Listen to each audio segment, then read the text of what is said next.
able to hear me?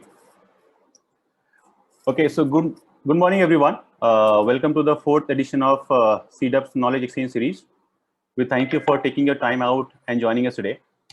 So let me briefly introduce CDUP for the guest who has joined us for the first time. CDUP is a service tech platform helping aspiring entrepreneurs to start, run, and build a successful business. It offers more than 100 different types of services across various business functions. We associate with entrepreneurs right at the beginning of their journey and help them in incorporations, getting relevant business licenses, securing trademarks, accounting and business bookkeeping, fundraising, and annual compliances. So while servicing the business owners remains our key focus, spreading knowledge and creating awareness forms an integral part of our vision. And hence we have this knowledge exchange series. Through this exercise, we intend to connect domain experts with business owners and help them learn and understand nuances of critical business functions. So today we'll be discussing a very interesting subject, and that is entrepreneurship. It has been a buzzword for last many years, which has caught the fancy of many Indian youths. We hear a lot of success stories every day, but don't really know what goes behind it. So today we try and decode what it really takes to turn an idea into a successful business. We have our guest speaker today, Mr. Ganesh Raman, who will be sharing his views on the subject today.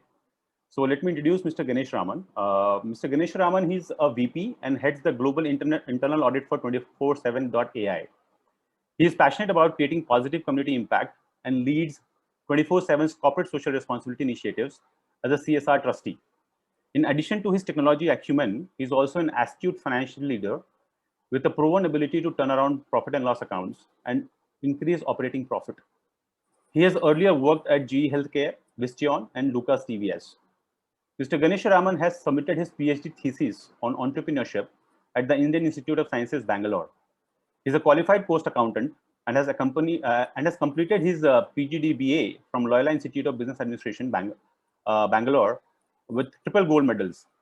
He is an alumnus of Bharati Darshan University and has secured a gold medal for topping the university.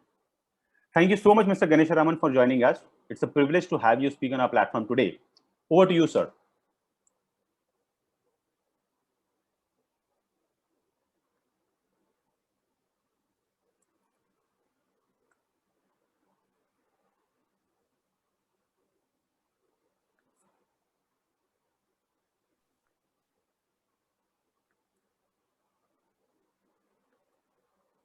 Sir, you are on mute, I guess. You need to unmute yourself.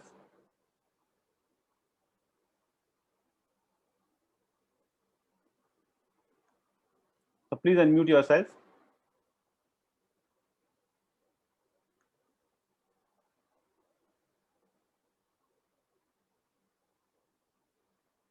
I think you're still on unmute, so just give me a moment. I'll try and fix it. Can you unmute yourself? Yes. The host. Yeah. Okay. Thank you. It requires your authorization so that I could unmute. Okay. Thank you all. Thanks a lot for the quick introduction, Sumit. It is a pleasure talking to you and as well as your team. And thanks a lot for joining. It's on a Saturday, and then if you are coming at 11:30 a.m., it shows your dedication that you want to learn something and then improve on. And I will try to keep the spirit on in terms of what are all the things what I could share on this particular topic, which is once again I'm very passionate about it. And I'm just sharing my screen. Hope you were able to see my screen. Just give me a second. I'm just sharing my screen.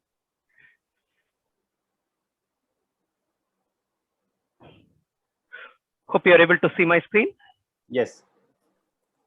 Okay, 1 second. I will just do this. Yeah. Right. Thank you all for joining. So first, I will be, there are two affiliations I have. So I just thought I will do a very quick introduction about my organization. And then I'm also doing my research at IISc. And I will also talk about it a bit. First, about my organization where I'm value adding. We are into dealing with uniting the systems of intelligence with the systems of management. We are an omni-channel organization, provide customer engagement through our omni-channel strategy. We allow the end customers to reach us through mobile or web or IVR or or chat. And we have an intelligent system, which is basically a conversational AI, which can also predict the intent, and then we manage the journey so effectively. So we can integrate with multiple CRMs of client, the HCM systems or the ERPs or IT services management tools, and then provide an excellent customer service. We are innovative in this particular space, and then that's the reason we have 118 patents which are granted in the space, and we have 184 enterprise customers, and we have millions and billions of transactions happening every day as we speak. And just to talk about this particular aspect, while I'm an intrapreneur, I would rather say over the last 25 years of my corporate expertise, I have also studied entrepreneurship at Indian Institute of Science. So basically, I have researched on the technology startup failures in India, and I have looked at the causal attributes, life expectancy of a startup, and how entrepreneurs exit and how do the startups exit.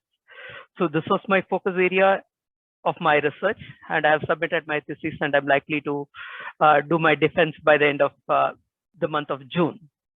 I worked under the guidance of Professor M.H. Balasubramania, and my organization guide is Dr. Sitaram, who also happens to be an IISc alumni.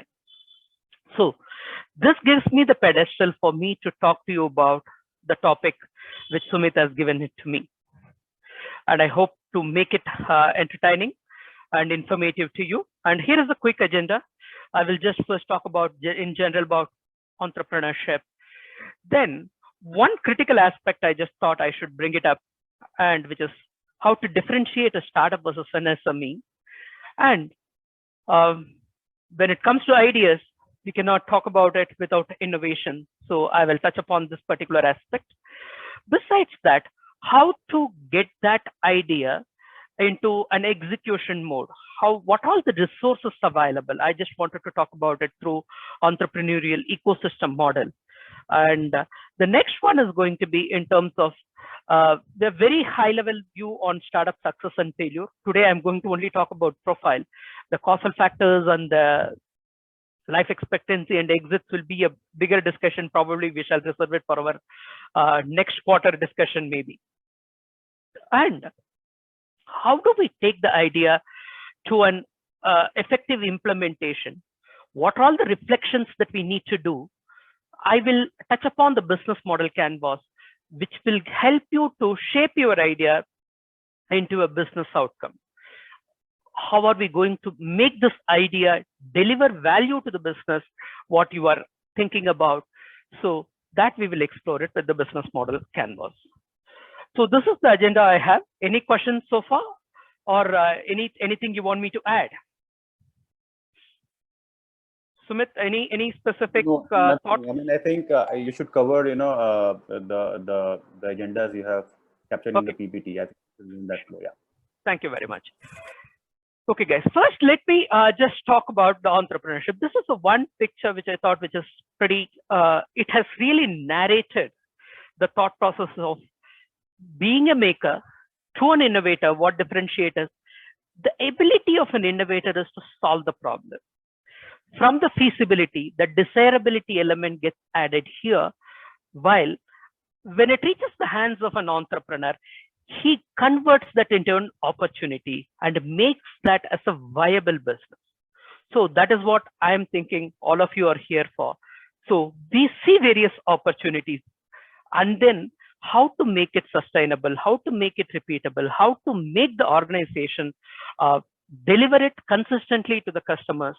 That's what we will be looking at it being an entrepreneur. So right from that innovation to converting it to an opportunity, that's what differentiates an entrepreneur who is going to be passionately working towards converting that dream, right? So he is going to organize the various resources which are required, operate it. So this is one thing. When it comes to getting engaged with that idea, it is like getting married. With all due respects to the married people, I'm saying. So operation is like, okay, is a continuous thing. You have to keep delivering day in and day out.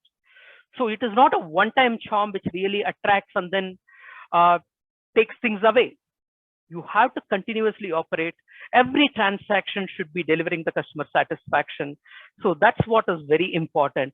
And in this entire process, there are multiple risk elements which creeps in, and how the entrepreneur is going to put those required structure to deliver continuously for the venture. That's what is going to really differentiate an enterprise, a startup becoming an enterprise. Moving on. So there are multiple definitions on entrepreneurship, how it benefits various stakeholders. So it really helps the nation.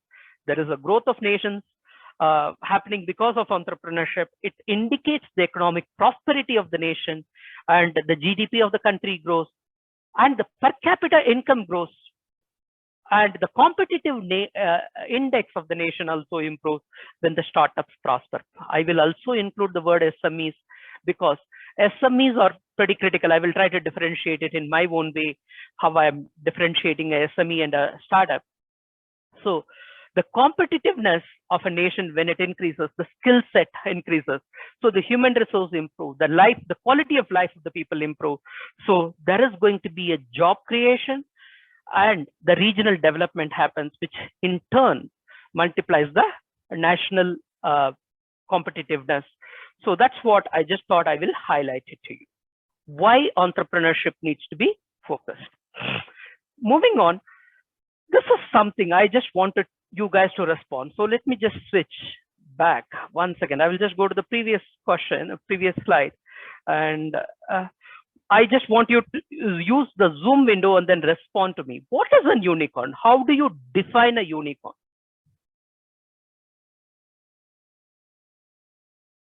I want you to use the chat window and then respond.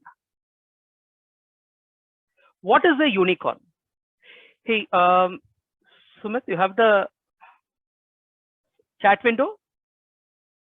Yes, we have just responded, if you can see on the okay. chat window. Yeah. So we have received a response saying that Unicorn is a company which is having a valuation of more than $1 billion. Okay, so that is your response? Yes. Okay, so you are actually supposed to be a member. Just allow the team members to respond. Thanks for response, Sumit. Okay, how many of you thought whether it was revenue or whether it was profitability linked?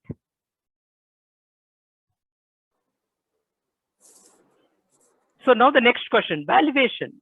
Is it subjective or is it objective? A simple yes or no answer. Sumit, you are barred from response, okay? Valuation is subjective or objective?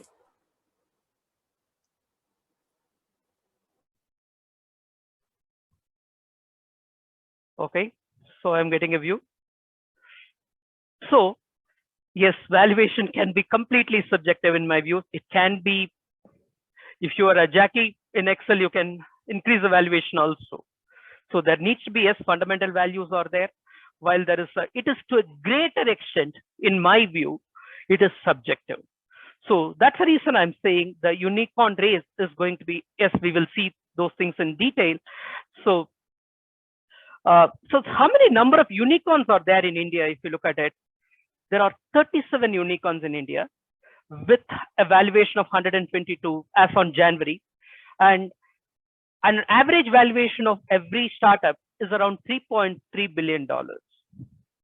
And if this has been true, the economy should be growing at a pace which is not commensurating with this number. And on an average, 1,400 tech startups are given birth every year in India.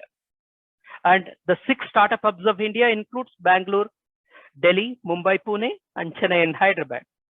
And let me also bring you another perspective of unicorns. Why I am saying the valuation may be a little bit a tricky element. You look at that from January to now, in a period of 3 months, we have got additional 9 to 10 unicorns getting added because of the valuation. Let me also look at it. Some of these are out of the 47 unicorns which we have in India. you look at the profitability of them. How many of them are profitable? To my surprise, most of them are not profitable. So can we ever see a so-called unicorn, a profitable organization operating with a profitability? It's an element that I want you to reflect on. It's basically the fundamentals of the business needs to be right. The foundation has to be strong.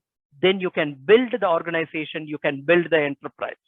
Otherwise, it cannot withstand the weather and it will get withered away when there is a strong wind.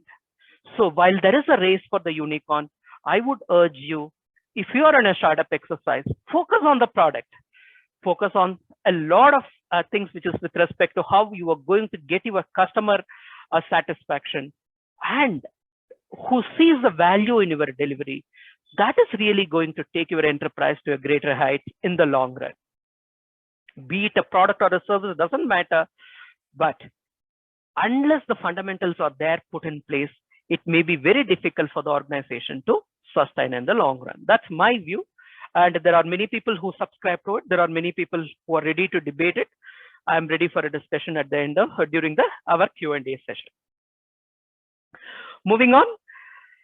So I just thought of one small story. Once again, at the end of the story, I'm going to seek your responses. So carefully listen to this story. So this was a conversation between me and my hotelier friend.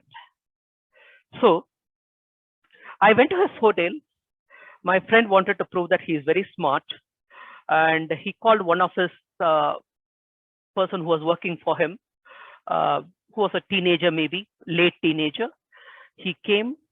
He wanted to show that that boy needs to develop his cognitive skills. I was wondering, like, okay, how are you saying that? He seems to be pretty normal. He put a 5 rupee coin in front of him. He put a 10 rupee note in front of him. He asked him to pick the bigger one. The boy picked the 5 rupee coin. Then what happened? Then he asked the boy to go away. My friend told me, now you understand? His cognitive skill needs a development. I was a little perplexed. Next day, I visited the hotel when my friend was not there. With my inquisitiveness, I just called that boy. He was there and my friend was not there. So I asked him, hey, you seem to be normal. You know things well, but why did you pick the 5 rupee coin when you were asked to pick the bigger one? Can you guess your answer? And I would like to see your response in the chat window.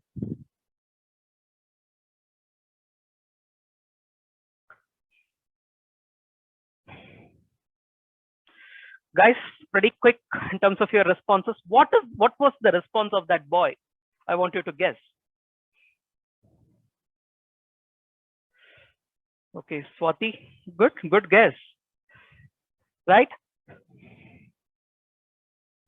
Good one, Swati. I think like you cracked it pretty quickly and absolutely right.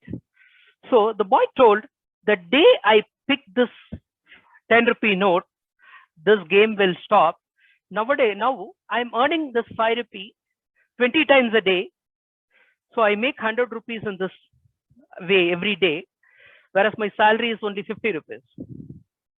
So how many of you think the boy is the entrepreneur or my hotelier friend is an entrepreneur? Obviously, right? This boy seems to be picked up the importance of the revenue stream. So he has sustained his revenue despite being fooled again and again, but he has shown the way how the revenue stream needs to be sustained, right? Thanks, Luan. Right? That really validates the importance of the revenue stream. You cannot take your eyes off from the revenue. We can do so many things, but the moment we keep our eyes off from the revenue, we may not be able to execute our plan. So the operational revenue is very important. Otherwise, we have to have a big pocket, have to look at your ancestral properties for continuing the business, which most of us, or the first time from the family, we are coming out with so much of enthusiasm, we may not have a lot of deep pocket. So every product idea or a service idea need to accrue the revenue for the organization. So that's what we should be interested in when we are getting into an entrepreneurial journey. Moving on. There is one important question that Sumit wanted me to address. How does a startup is different from an SME? Let me just add a couple of perspectives so that it is clear. Startup guys, it is their strength is in terms of innovation. They come with a completely different idea. They want to experiment it. They want to look at how things can be turned around, and they move ahead on the innovation quotient a lot. And they have to identify their customer. They have to evolve the product over a period of time, and sustainability is definitely a risk.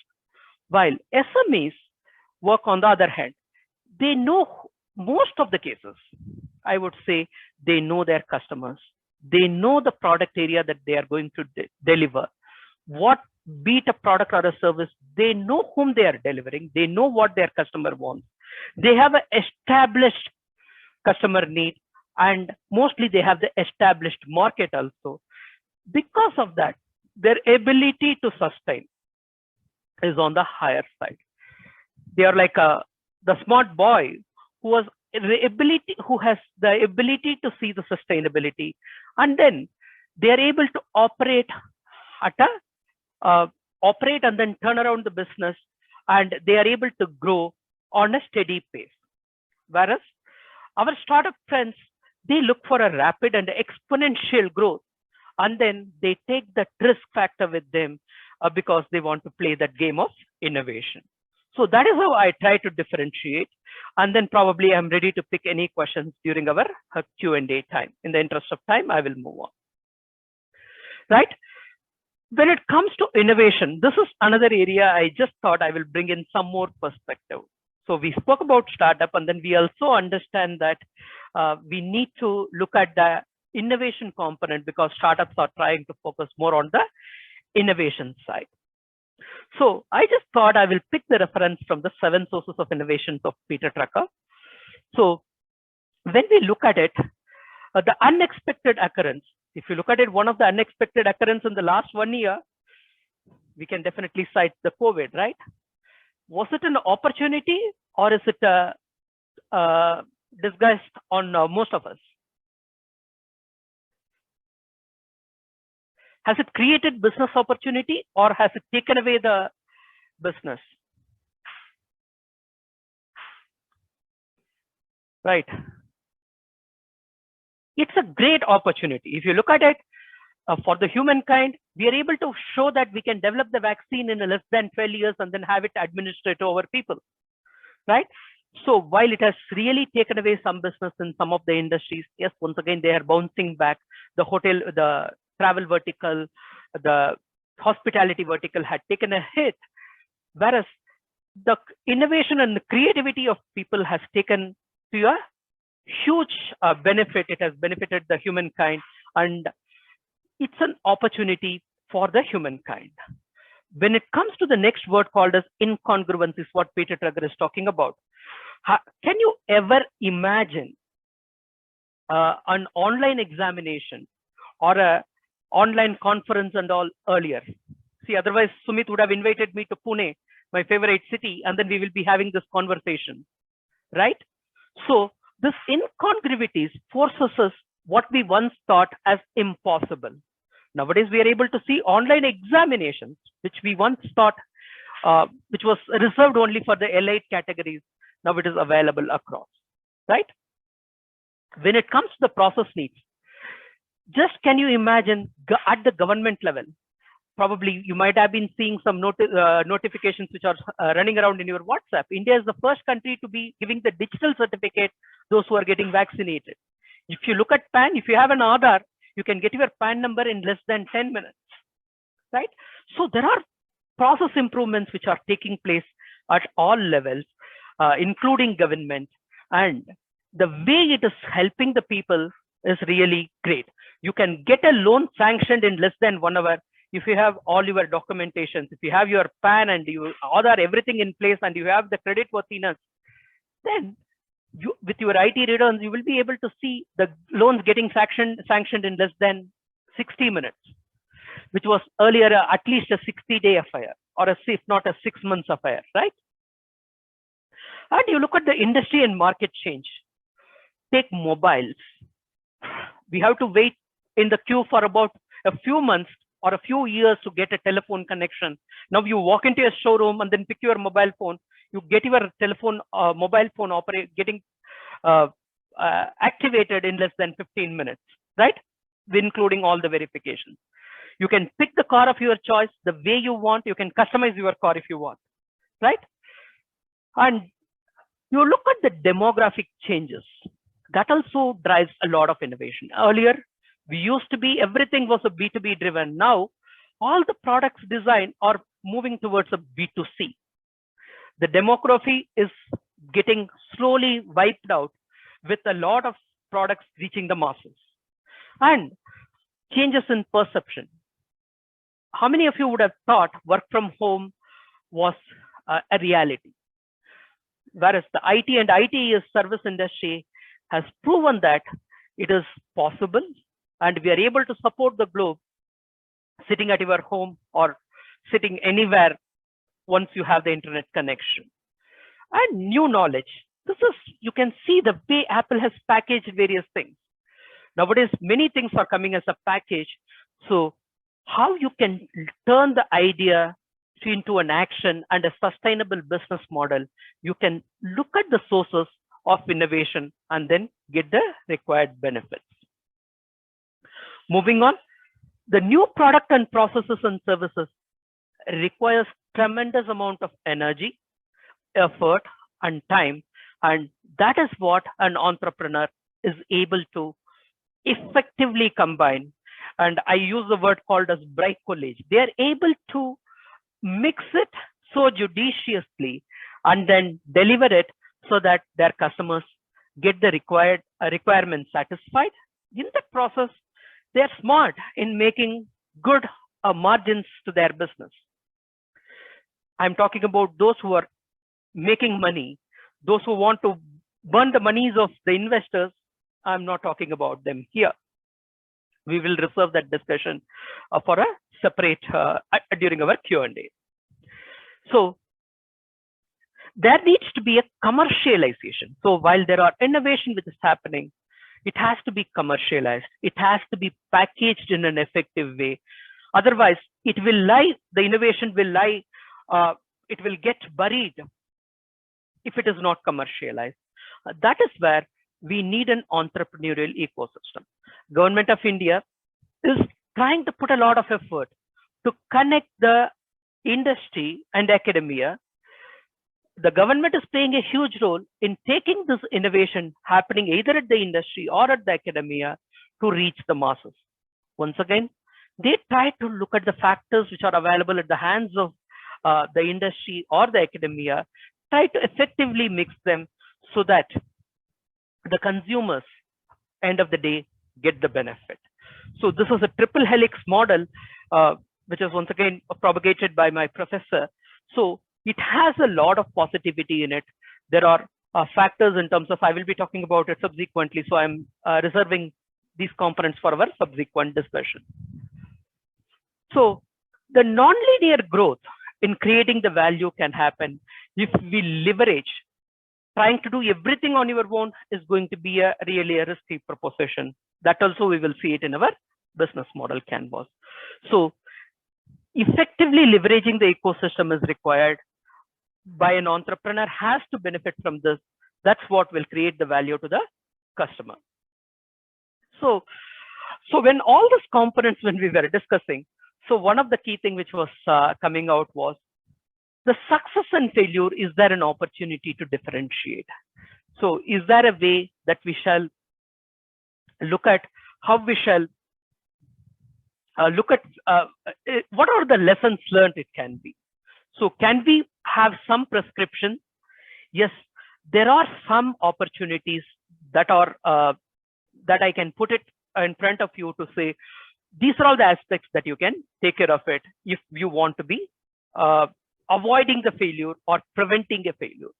But is it in a complete exhaustive list? May not be. It can, to a greater extent, it can provide you a view.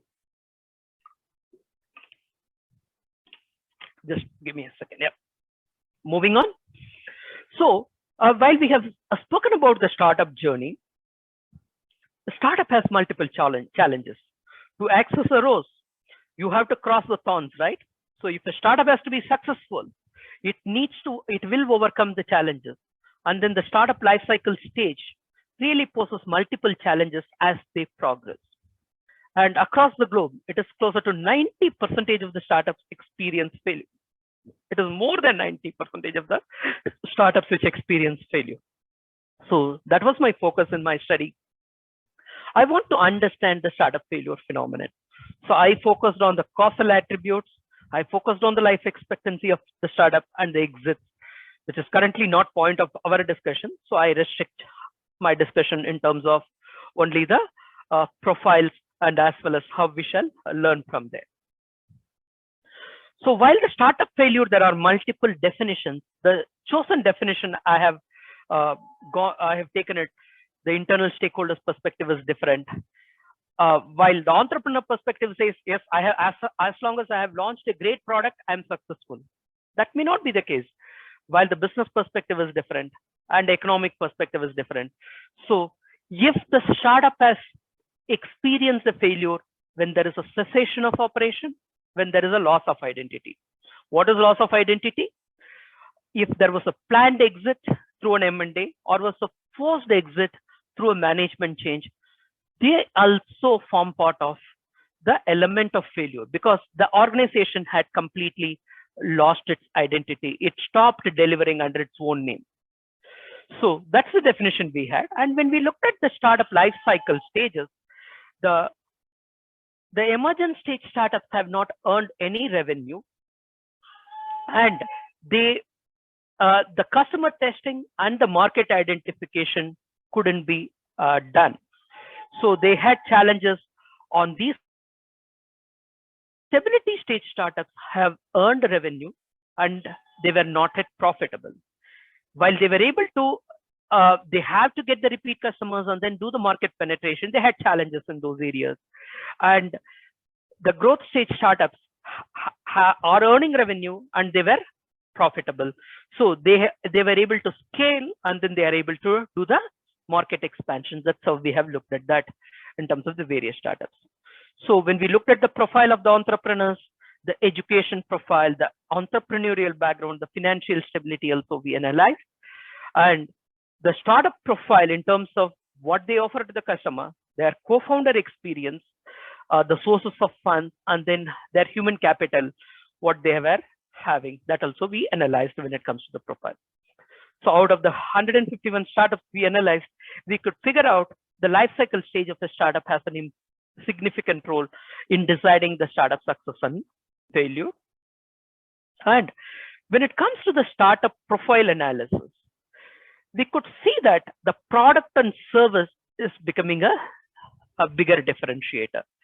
So most of the startups which have experienced failure have focused on a product side a lot, while the successful startups have established the revenue stream, the continuous revenue stream coming through the services, and then they had the basket of offering, and then they have expanded on their product portfolio. Once the service maintained, the business sustained, they were able to manage the product portfolio, while the failed startups had burnt out on their cash because they were not able to get any revenue. So this is one important analysis when we looked at what the startups were offering to the market.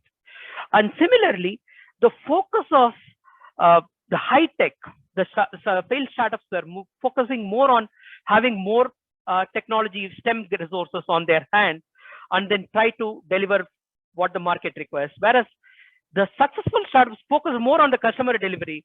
They were ready to compromise on a STEM workforce, and then their prioritizations were pretty clear in terms of what they are going to deliver to the market. When it comes to the investor funds, if you could observe here, the successful startups stayed away from investors, while failed startups, especially those who were in the stability and growth stage, they had bigger pressure from the investors, and then they had to they have experienced conflict with the investors besides the conflict with founders, which really led them to experience failure. When the co-founder experience was high, they are able to steer the startup to a success. And when they're able to deliver the customer experience, be it a product and service or a basket of offering, they were able to become successful. When it comes to entrepreneur profile, this is another area where when I look at it, when I look at the failed startups, some of them, close to 15% of them say, I don't want to get back because they had a pretty bad experience and then they try to avoid it. In terms of entrepreneurial expertise also, I don't find much of a difference. While the startup, if the startup co-founder focuses on only one startup instead of having multiple startups, yes, while multitasking is great, multiple startups seems to take away the charm. Remaining focused on a single startup really helped the successful startups to emerge and then be successful. And age, which is the proxy once again to an experience, really played a significant role. So this was one of the couple of critical findings from the profile analysis of my study. You can get into the details of this particular paper. I will share it through Sumit and you can have a look at it. And then if you have any queries, you can reach out to me. Moving on. So this is another area I just thought I will highlight it to you, but I will not be able to discuss things into the detail in the interest of time. And as well as I'm limited till I get my defense, I will not be able to get my a lot of discussion. I also looked at the behavioral characteristics of the entrepreneur. How are they? What is their confidence level when they initiated their startup, when they were doing the execution, and then when they exited?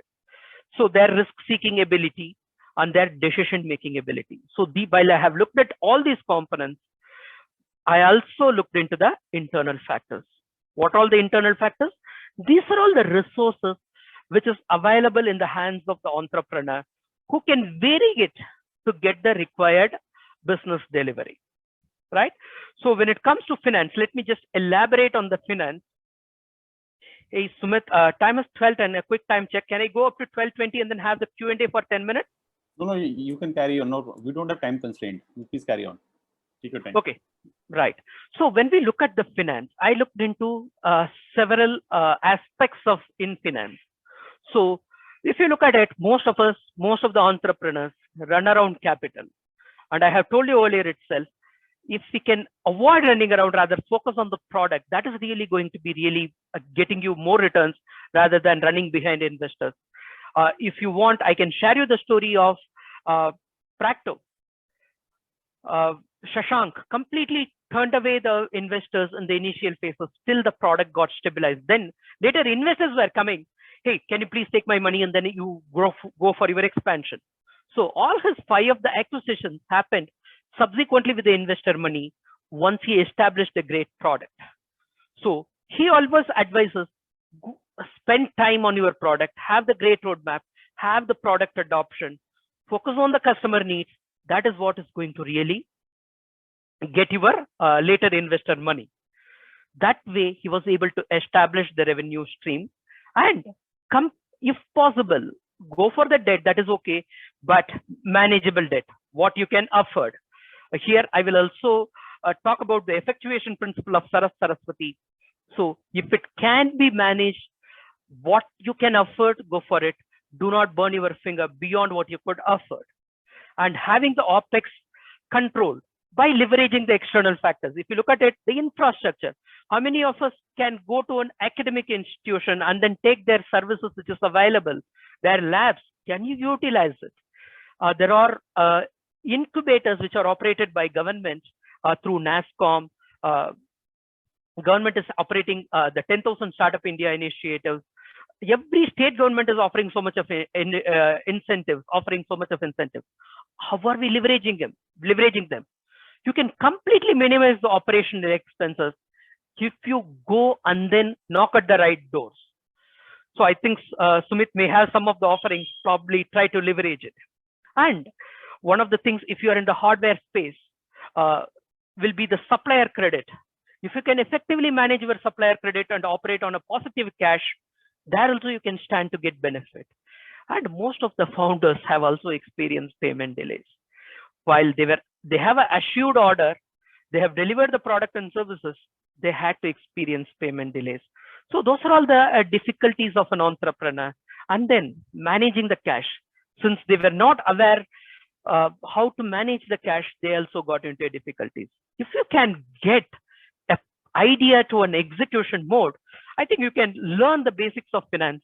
Probably down the line, I can offer you a basic course on finance, which really can teach you what is the profit and loss, what is a balance sheet, what is a cash flow statement, so that with a simple spreadsheet, you can really manage. When you can do 1,000 lines of code with a few lines of Excel, you will be able to see whether you are operating successfully or not, right? So finance is one important ingredient which you can learn. Probably you can learn it from your mother. You just go and then ask any of this aspect. She will be dealing with this day in and day out without knowing all these elements, but rather she will be operating very nicely, right? When it comes to the product, this is one area I would say the 100% focus should be on this particular component, establishing the product market fit, and then focusing on having the roadmap without any compromise of the investor. Why I'm talking about investor pressure here? Investor pressure can take the detour, and then startups have gone detour, have shut. So the roadmap needs to be decided by the right set of people so that you can continue the operation, and then right pivoting when the product is not meeting the customer requirements, do the pivot so that you can scale successfully. When it comes to the marketing effort, the product promotion, the market study, most of the times these are all the ignored components. We are all very passionate about the product technology without knowing who is my customer, without knowing somebody ready to do the POC. We go ahead and then build the product. At the end of the day, it is good for refrigeration. The proof of the pudding is the customer using it, and it should not be too early or too late also, and offering the product at the right time. Similarly, doing the pricing, most of the entrepreneurs had challenges. How to price is one of the major opportunity that you should be aware of. The moment you understand what is finance, and then you see what is going to be the volume of your operations, then you will be able to do pricing. And for that, once you do the right pricing, then you will be able to drive the adoption in a significant way. Similarly, in terms of the conflicts, how it arises when the roles and responsibilities are not clear between the founders.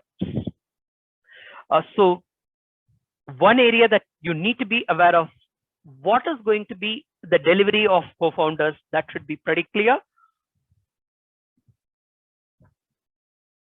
Avoiding conflict with the investor. One thing which I would say, the successful startup guys have learned the art of managing the investors very effectively. So there are other opportunities in terms of conflict with the employees and the periodic reviews on the other stuff, not getting into the details.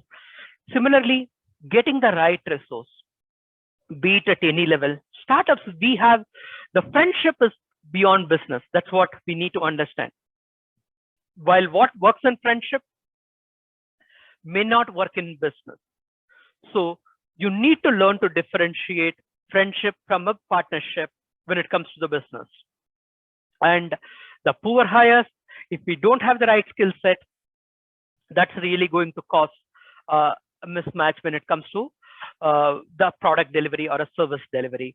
And entrepreneurs are always, I call them as a street smart individual. So they have to convert the environmental opportunities. That's the reason they keep sensing. Their sensing elements is really great. Any opportunity they convert into a business opportunity. Any challenges they convert into a business opportunity. So be it any legislative change, or if there are fluctuations in Forex, how I am going to convert everything into a business opportunity. You should be street smart in terms of having a sense on the externalities, and as well as availing mentorship. This is one area.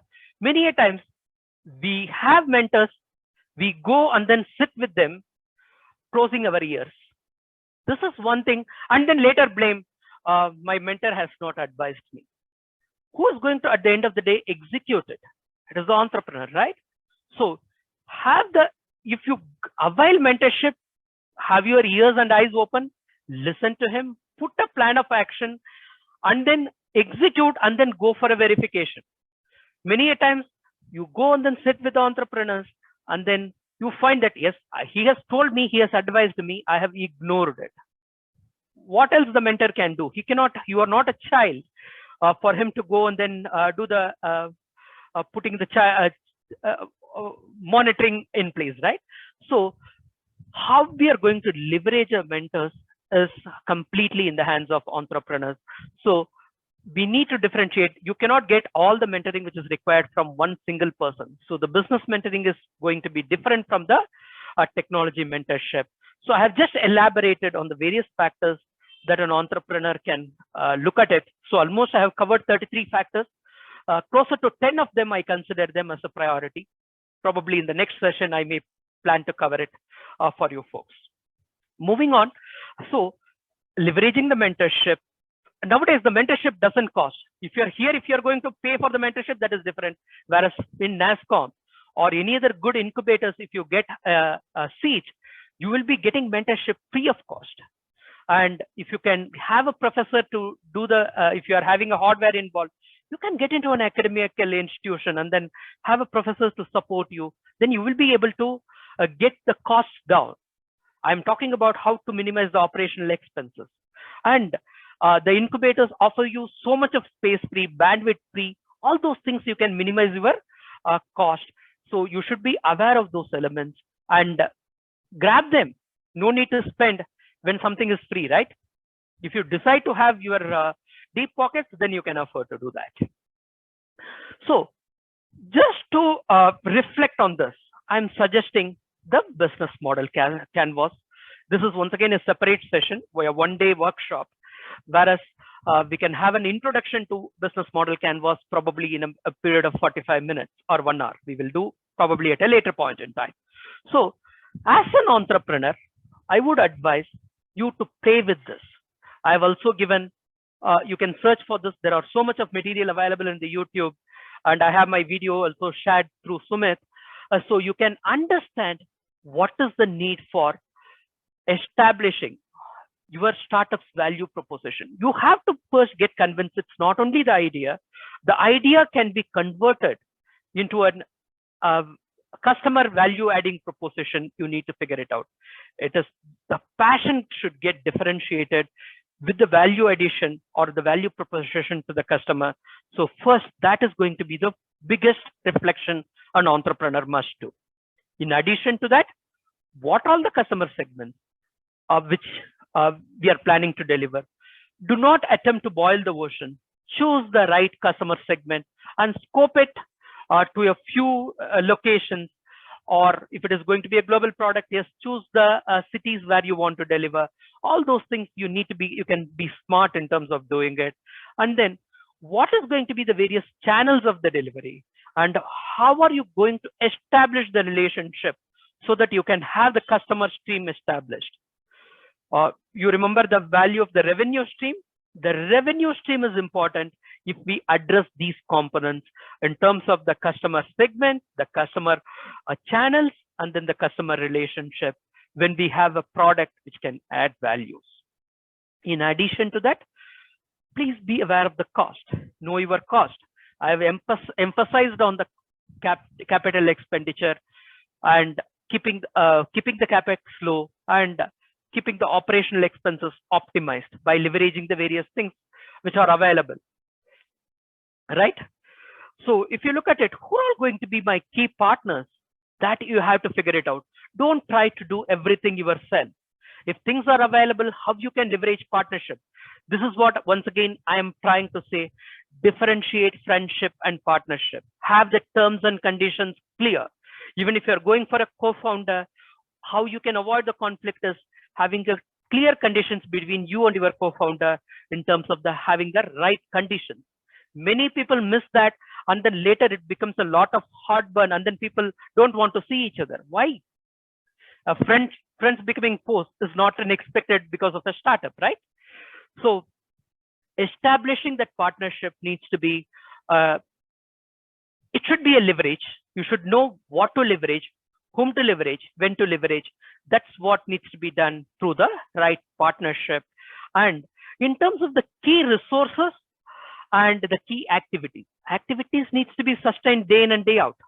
You cannot shy away from so that your customer delivery gets impacted. Whereas the key resources are going to provide you the capacity to deliver day in and day out. So this is typically a CapEx, and then this is typically an OpEx. So if you know the cost and then differentiate it, and then if you can know your partners, this will tell you how to price your product. So the cost structure is important for you to arrive at the pricing, which is going to get you the revenue. So if you can visualize your startup, have some reflection. It may look tough, but at the same time, if you have honest answers to these questions, and do this as an exercise, and then if you can have if you want, you can schedule through a WhatsApp call. I'm ready to support you in terms of walking you through that. Once you have your basic work done, it will give you a great amount of visibility. Are you focusing on the right things, or you are overdoing it or underdoing it? In which areas where you need to improve? All those things it can effectively communicate. So the business model canvas by Alexander Osterwalder is a great thing, a great tool for you to test your idea. So you can use it on multiple scenarios for strategizing or for co-creation in terms of partnership, for evaluating your current startup if you have one, and understanding if there is a customer entry, new competition entry, or a new customer entry, you can also evaluate it. And if there is an innovation or a new idea generation, you can also validate it. You can have a new business segment for which also you can do this business model canvas. And for creating the alignment, many a times what the co-founders or the entrepreneurs struggle is bringing that alignment within the team. Be it your co-founder, be it your employees, be it your customers or suppliers, bringing that alignment and making them to see what you see is a difficult proposition. The moment you have this one sheet, which can really help you to make your stakeholders to see the value addition, what you are offering into your business. So from the idea of the business, from the idea, you can convert into your business opportunity through this particular tool. I would strongly encourage you to practice this one and leverage this, reflect it, so you get the required benefits. Not only that, when you are looking at any investment opportunity or a M&A opportunity or an exit also, you can make use of this particular tool. So you can master the art of how your value addition components in terms of ideas, how you can take it to a business opportunity. That's what I thought I will offer it. So I just thought I will end this presentation. I will probably end it with a small summary. So you have the innovation, solve the right problem with your entrepreneurial mindset, with your bricolage behavior, and leverage the ecosystem, leverage the academia, leverage the various opportunities provided by the government through an incubation, and monetize the idea, and then carefully play with the business model canvas, and then understand what is that you are trying to deliver, and are you going to make money. At the end of the day, when you are doing the business model canvas, you don't do business for charity, rather you do business for profit. That's, you should be clear about it. So your revenues must be better, your cost should be lower for you to get the profits. So that you should be willing to do for you to make your business sustainable and profitable. That's what I had. I thought I will offer you guys today, and that's it from me. Okay. Thank you so much, sir. I mean, I think it was a great insight into the subject we chose to discuss today. And I'm sure, we'll have some questions from the audience. So let me just request the audience, if they have any questions, they can put it up. So I'm going to unmute, the unmute function. And if anybody has any questions, please unmute yourself and put it across.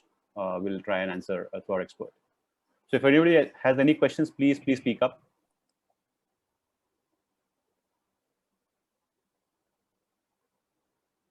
You can unmute yourself and ask the question.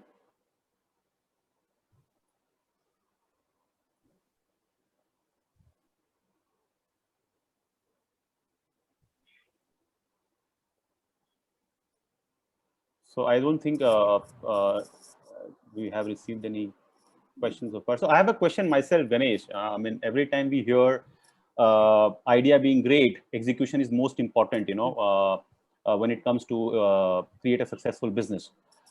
Any entrepreneur who basically is looking to start a business is confident and hopeful of himself that he'll be able to execute. But then we see the success rates are very, very dismal as far as creating a successful business is concerned. So in terms of ensuring the execution is right, and it actually results into a successful business creation. How do you differentiate between entrepreneur having successful execution capabilities versus somebody who doesn't have it? How is it determined? How do you differentiate between that? So this is one thing I just thought I will take the help of the behavioral components which I was trying to look at it. So I was trying to, if you have observed, one second, I will just, you are able to see my screen? Yes, not yet. Not yet, one second. So I will take the help of these three components. So mostly there are three elements which we looked at it. So when there is going to be a lot of confidence is when at the time of initiation, when things go right, and then you have more confidence. When things take a U-turn, there is the confidence level drops to a greater level. Whereas another thing which I'm trying to look at it is the risk-seeking ability. So this is one particular aspect I normally, this is one fantastic theory. When you are risk-seeking, when you are risk-averse. When you are profitable, people are risk-averse. When you are not profitable, people are more risk-seeking. This is the famous theory of prospect theory. So under losses, people doesn't exhibit the risk-averse behavior. Rather, they are more risk-seeking. This is what, when we know what is written on the stone, typically that is also another thing in terms of the decision-making ability. You should know when to, probably if any of you have invested in the market, you know, options. You execute an option when there is a return, right? When there are no returns, you don't execute the option and then you come back with that limited loss. Similarly, being aware of your tolerance in terms of how far I will go, in terms of the effectuation principles once again comes into play. What is my affordable loss? How much I can afford? Or that is typically your option premium that you pay. So you can, what I would say is, do not be risk seeking beyond a point. You need to know when to cut it short and then when to exit. So that option, that decision making ability is becoming very critical, and avoiding the risk seeking ability irrespective of losses is one thing which is significant. And when there is superimposing of the confidence with the risk seeking ability, it's really a problem which really can turn an entrepreneur. Since your question is more related to an execution, Sumit, I was focusing on the personal characteristics of entrepreneurs, which really comes in the way of their becoming successful, which comes in the way of execution. And definitely having the right setup, the organizational setup is pretty important. That is also another thing which I have observed. The conflict between the founders should be avoided, and the conflict with the investors. Those are all the key elements which really spoils the sport when it comes to the execution. Great, great. I think I will just have one more small follow-up question on this. I mean, typically, we hear that, the best businesses are created when you are able to identify a problem and then provide a solution for it, right? But then identifying a problem itself remains a challenge. Though, I mean, there are a lot of institutions, there are a lot of channels, which teaches you how to find a solution for a problem, but nobody teaches you how to find a problem itself. So when people who are looking for entrepreneurship and they're looking to identify a problem, I mean, is finding a problem? Is it a gift which a human is born with, or is there a way where people can learn to identify problems and create business opportunities, by offering a solution to it? Okay, my answer is in terms of twofold. One is basically that's what I was talking to you about, the innovation. So you have to look at it, the opportunities, how to do the opportunity conversion is definitely one of them, right? And then to see that whether it is a business making, does it make business sense? I would say turn on to the business model canvas. I'm trying to convert this into a science, right? So while there are ideas, will it become a business, successful business opportunity? How to do that? That is where I will say the effectiveness of your idea and then the solutioning. Try to test it with the business model canvas, and then do a POC and all the initial testing, all the things without burning so much of a cash by availing the leverages which are available from the ecosystem. So my answer is in terms of twofolds. One is basically the innovation that can really answer, have you identified the right problem? And you can validate that idea with the business model canvas, whether you have converted that opportunity into a value proposition through this particular component. Yes, definitely there is an art element to it, which is basically how smart a person is going to be in terms of identifying the problem and converting that into a business opportunity. Yes, there is an element of art in it, while we shall try to convert that into a science by through these two components. And hope I have answered. Yes, I think yes.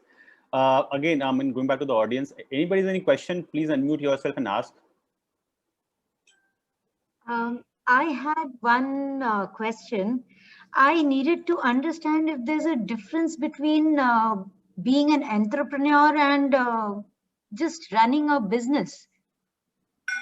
In the sense, is there a gratification that we get when I say I have become an entrepreneur because I have an innovative idea and I'm doing a business jo everyone else is doing? Say might be I just have a shoe store and I have created my own label. Say I'm gathering stuff from some place and I'm just selling it. So I'm just a businessman. So do I find a little bit of difference between calling myself an entrepreneur and calling myself a businessman?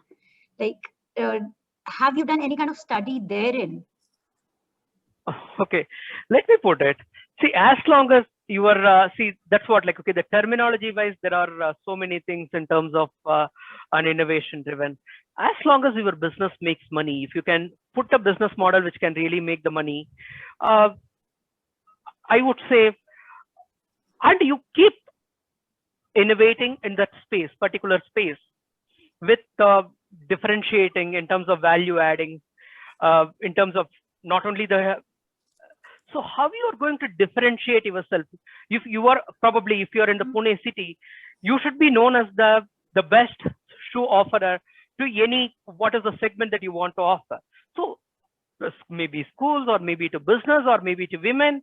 So if you can differentiate and then identify that particular value offering and then stand out, then why not you call yourself as an entrepreneur, right? So imagine once one particular segment is becoming great, then if you venture into the other business segment, there is no business is a bad business as long as it makes money, right? We are not, as long as we are not going to steal, or we are not going to say a lie to make money, any business is a good business at the end of the day, right? There is going to be a product delivery or a service delivery. It is definitely, you are bringing that a unique mix, and you offer to the customer through your product and service, and then you make money in that entire process. you are an entrepreneur, I would rather say, rather than getting hassled by the terminology. Who's going to stop you from calling you as an entrepreneur? Exactly. Yes, because I'm facing this trouble with youngsters today. They say ki traditional business nahi karne ka hai. This is, then I'll not be called an entrepreneur. I need to break out of the box. And so there is definitely always some kind of a little bit of friction going on there with the terminology if I will not go as far as saying earn money. Okay, this is one more thing. Probably I will try to ask this question. Thanks. I have one more, probably a great video by Raghuram Iyer. I will share that with you. I will share it through Sumit. Basically, he talks about India doesn't need so many unicorns. We don't need $1 billion business. Once again, that terminology really makes me get psyched sometimes. Right, a $1 billion valuation with no $1 billion revenue which is coming in any point of time, right? Or $1 billion profits coming in at any point in time. So he talks about India doesn't need $1 billion 50 startups. Rather, India needs 50 billion small enterprises which can make a 5 lakh business every year. So if 50 million, that's the way we need to approach. Our management institutes have spoiled the country in terms to some extent in terms of the corner offices, and then people not understanding the basics of the business and then trying to think only the $1 billion really matters. Rather, how to convert a business into a sustainable business. And probably you should listen to him. He talks about how a street vendor should be supported by all of us so that he has a sustainable business, so he can run his family. And the world is not going to end tomorrow for us to have a exponential growth every day. Rather, the humanity is going to continue beyond a few generations that we could visualize. So we have to look at a sustainable model, not an exponential model. That he will really articulate it very well. I will probably share that and then you can see that. Thank you. I really appreciate it. Thank you very much. Thank you, Mr. Ganesh. I have a question here, sir. Yeah. Yeah. In today's age, we see that there are many budding entrepreneurs who want to start the business, but they are waiting at the shore. And the one thing which is restraining them is their opportunity cost. So what is your valuable advice as to how do they need to tackle this situation of calculating their opportunity cost and not starting the venture? Because as you rightly said that if India needs to grow, we need to have many entrepreneurs rather than just building unicorn. Absolutely. So see, the thing is, one thing which I can say, the opportunity cost is one thing which many of the failed entrepreneurs who have experienced failure, rather I would say, will talk about. Hey Ganesh, if I have continued the job, you were able to hear me? Yeah. So they will talk about the importance of the opportunity cost. Hey, I spent my time, valuable time of 3 years or 5 years, and if I had continued in my job, just basically, I don't think that as an opportunity cost. Rather, those who go back with those lessons learned and then cross the tough rivers, they have really made so much of money once again. So it is basically what you are passionate about. Are you passionate about business, or you want to, what is your risk appetite? That's what will determine. And what is your, once again, I go back to this behavioral components, which will say, what is your confidence level? What is your risk appetite? And then how deep is your pocket? That can really determine, you can decide whether to venture into entrepreneurship. And you need, once again, I have a way of saying it. Who asked you when you come out of your college, you have to become an entrepreneur? Gain experience, gain that required expertise, have some money available with you, have the right runway. People call the terminology as runway.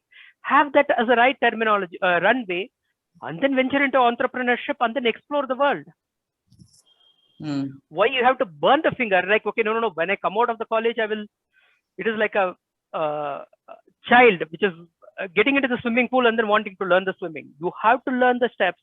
So there is nothing wrong in it, having the required expertise gained in corporates and then knowing the game and then playing the game.